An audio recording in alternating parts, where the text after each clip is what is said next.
Teruslah belajar, karena orang-orang yang berhenti belajar hanya akan menjadi pemilik masa lalu, dan orang-orang yang terus belajar akan menjadi pemilik masa depan. Inilah cahaya di hati hari ini.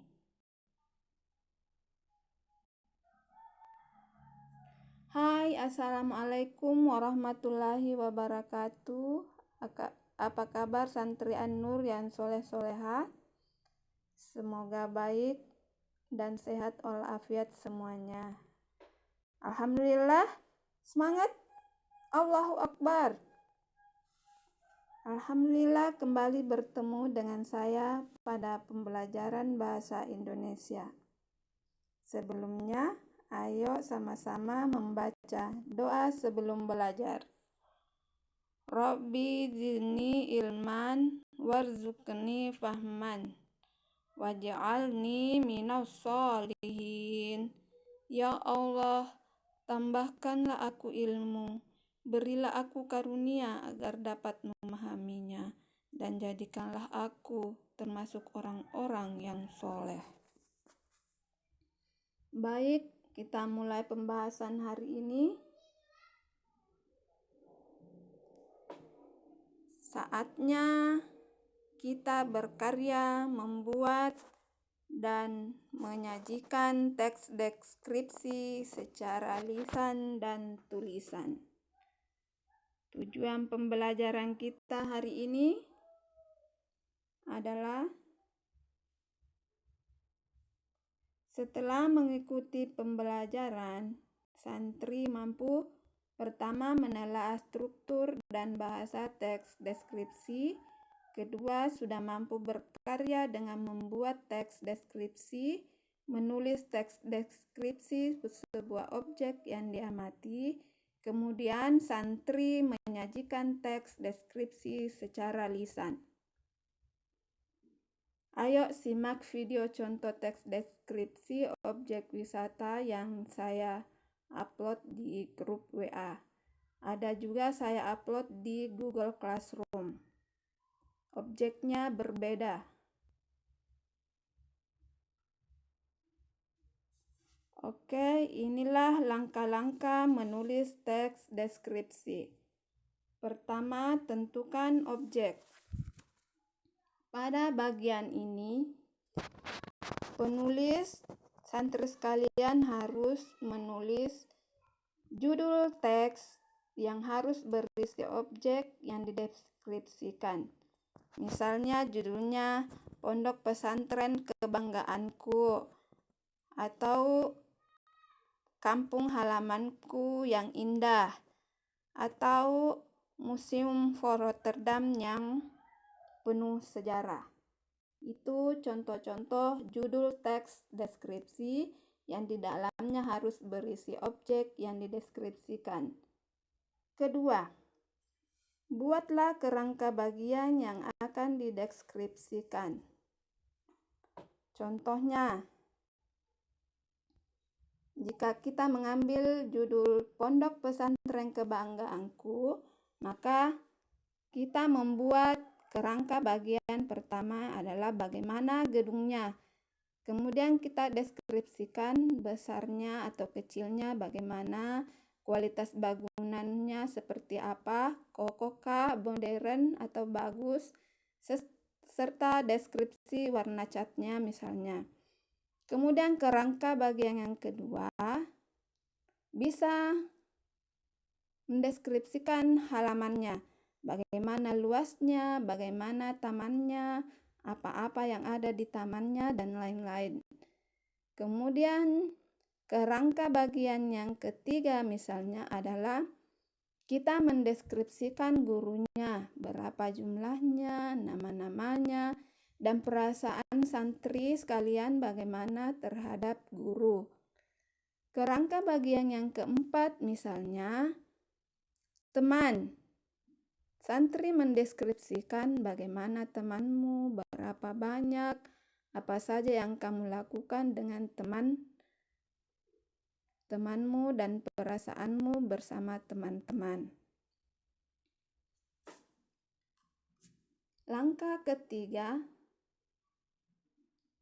yaitu mencari data dari objek yang telah ditulis dengan cara mengamati objek. Contohnya, yang tadi hal yang dideskripsikan adalah kondisi fisik sekolah. Hasil pengamatannya, bangunannya kokoh, bagus, cantik, hijau, lalu ditulis dengan kalimat, bangunan pondok pesantren An-Nur tempat saya menimba ilmu sangat kokoh, terdiri 3 lantai, sangat indah dengan catnya yang berwarna hijau. Ya, begitu contohnya. Kemudian yang keempat, tatalah kalimat-kalimat deskripsi menjadi kalimat paragraf. Jadi, pada bagian ini kita mulai dari paragraf pembuka teks deskripsi, yaitu berisi identifikasi objek. Ini akan ada contohnya di bagian berikutnya. Jadi kita mulai dari pembukaan teks deskripsi yang berisi identifikasi objek, kemudian paragraf deskripsi bagian pertama, kedua, dan seterusnya, dan yang terakhir paragraf penutup. Kelima, perincilah objek atau suasana dengan kalimat yang merangsang panca indera. Jadi ada tadi contohnya, bangunan pondok pesantren An-Nur tempat saya menimba ilmu sangat kokoh, terdiri 3 lantai, sangat indah dengan catnya yang berwarna hijau.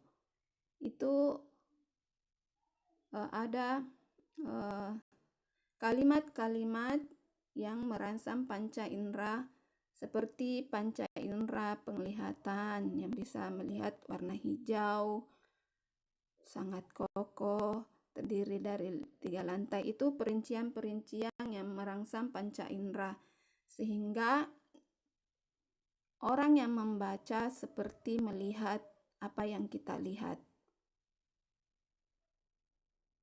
Oke.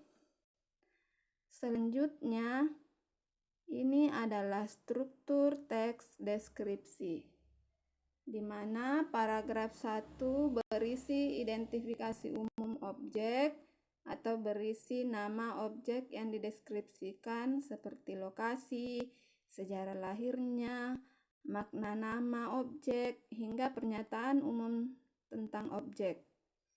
Paragraf 2, 3, dan seterusnya dalam deskripsi bagian berisi perincian bagian objek, dapat diperinci berdasarkan apa yang dilihat, seperti bagian-bagian objek, warna, model, dan lain-lain.